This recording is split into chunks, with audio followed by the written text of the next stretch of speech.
Hello, my name is Omar Abasad. It is Wednesday, November 7, 2018 at 1:21 p.m. in Toronto.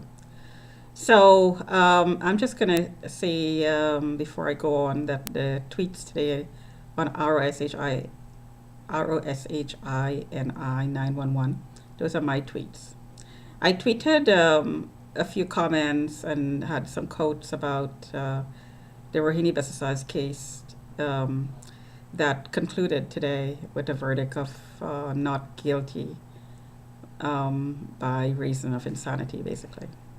She, at the time of doing it, and I'm quoting an article I read today, at the time, at the time that she committed the act, she was not aware that she was doing something wrong. So keep in mind that she was under the influence of prescribed drugs at the time as well for schizophrenia. So, um, as I said in some of my videos, I do believe I'm being experimented on because I'm a target. This is what people do um, with targets. Targets are supposed to be used in experiments. That's why they're called targets. And the reason I'm a target is because I'm flagged in the system as I'm constantly being reminded of in my home, around my home here. And um,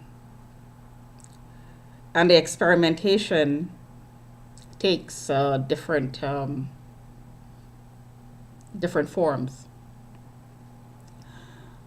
And Rohini Besasar claimed that she was hearing voices, and the voices were telling her what to do.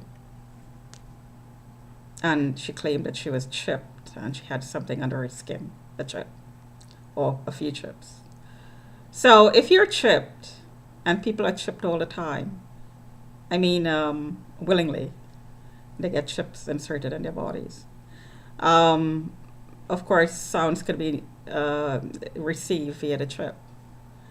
And we're getting to the point where people are, it's not such a big deal to be chipped anymore. Yeah, and it's going to be very, very common very, very soon. So to say that you're covertly chipped is an extension of the way technology is going and the way that our culture is evolving, our social media, the phones. It's instant communication. We're headed to a point where we're going to have instant communication.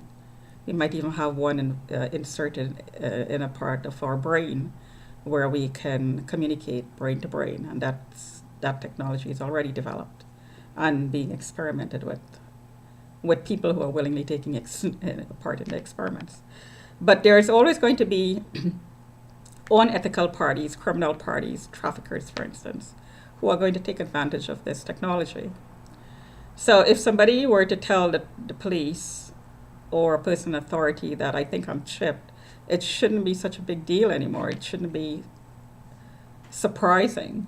It shouldn't be taken as having a sign of a mental illness. It really shouldn't. More seriousness should be granted to the person who's saying it. People who say that they're hearing voices in their heads is not necessarily mentally ill and should not be diagnosed with a mental illness before her claim is investigated. Her claims should be investigated.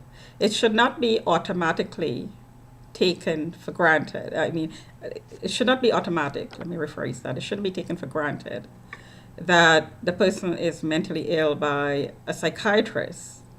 Because if that's the case, then the psychiatrist is behind the times. The psychiatrist is going strictly by the books. She or he is not taking the general advancement of technology and the criminal aspect of the technologies that's available. This should be taken into account. So anyway, as I said, I'm a target, and while there are a lot of parallels, and I pointed out the parallels, between some of the experiences I have having and Bisesar's case. I suspect that she was targeted. She was a target and she was being experimented on. I believe her statement when she said that she was being experimented on. However, I also pointed out a lot of differences in some of my other YouTube videos. She made the choice, whether it was an unconscious choice, whether the choice was made because she was insane. She made a choice of taking out a knife and sticking it in somebody's chest. And she has to take responsibility for that choice.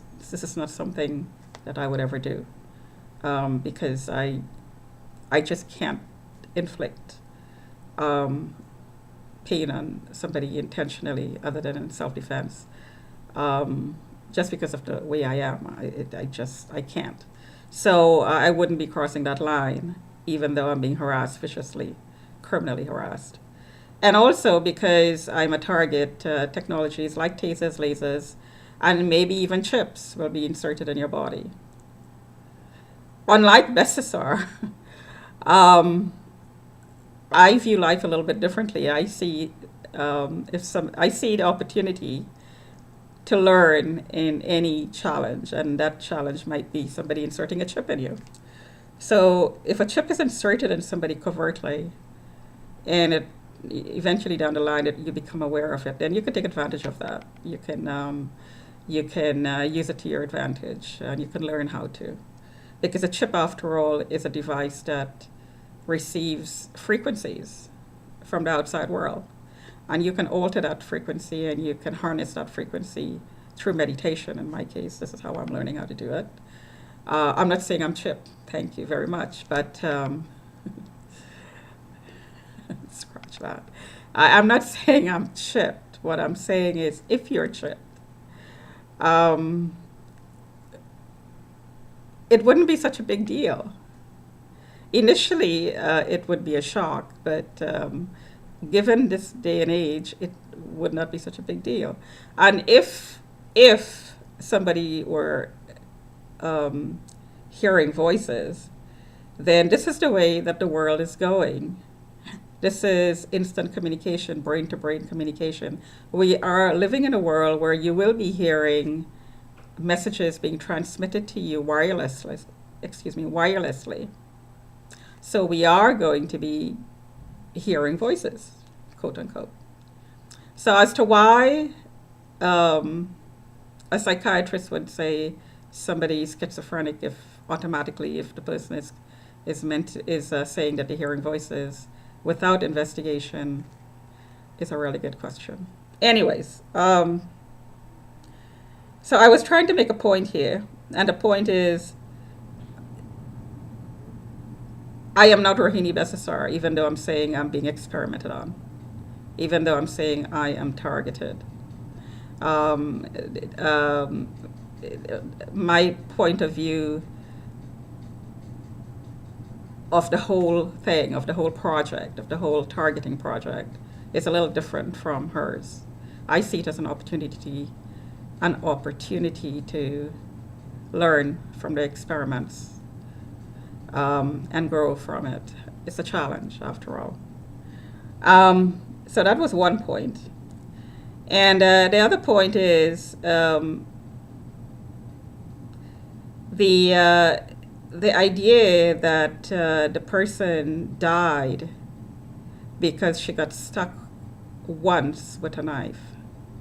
Now, granted, it depends on the length of the blade and the strength with which it was thrust into the body, and so on.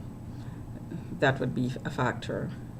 And then she put the knife down. She did it once, and she put the knife down. So that would indicate to me that she had control over what she was doing. Because if she was out of control, she would have just kept on, using the knife. But she did it once. That was a sign of control. So she didn't intend to kill. really. So that was an interesting point. The other point in that case was the person didn't die at first, but she died a few days later. And that's another interesting point. Um, once you're in the hospital, a lot of things can happen. Like, for instance, I was in an emergency and a nurse put an IV line in my arm when the doctor didn't tell me anything about having an IV line in my arm. But the nurse came along and put an IV line in my arm. And I went in with symptoms of a possible heart attack. And the doctor said he was going to take some blood and said absolutely nothing about putting an IV line in. So, strange things happen to targets when they're in the hospital. Sometimes things happen in the hospital that can't be explained. Anyway, I'm not going to go on and on. I just wanted to put my face out here today because I know this is ongoing targeting, and I know that the neighbors are calling the cops all the time saying, oh my God, oh my God, oh my God. There is an emergency here, come pick her up. She's ranting and raving, she's swearing, and so on and so on and so on. This is to allay fears. And also because the content and the subject of my tweets might raise red flags and we might have a red alert. Part of another experiment that's being carried out, I suspect. Anyway, talk to you another time.